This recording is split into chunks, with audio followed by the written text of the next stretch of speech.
Hello guys, we are going to talk about study English and some characteristics about that.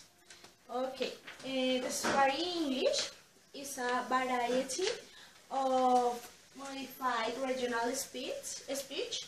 It is a mixture of non-regional and local Southeast English explanation and pronunciation. Okay, the estuary English is also an accent English. It is widely spoken in the southeast of England. A phonetician, John Wills, proposed a definition of the estuary English as the standard English spoken with an accent of the southeast of England. Okay, now we are going to explain some characteristics of the estuary English. One of the characteristics is the L vocalization. In this part, the majority of the times the sound L changes for the W sound. Like for example, in this word, the word football changes to the word football. As you can see, the L changes to the sound W. Okay, another characteristic of estuary English is the glotting. It using the glottal stop. It means a catch in the throat.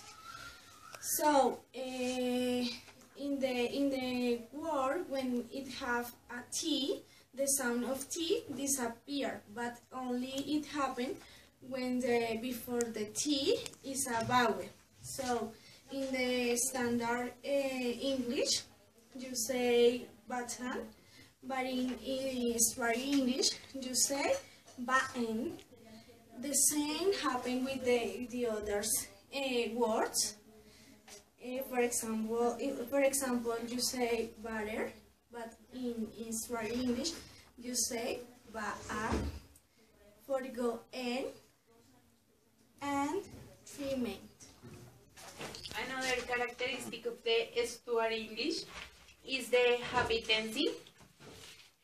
It is related to the duration of the sound I, because in the estuary English, the sound is longer than in the standard English. For example, with this word, in the standard English, you say coffee. But in the estuary English, the sound of the I is longer. For example, you say coffee. As you can listen, the sound is longer.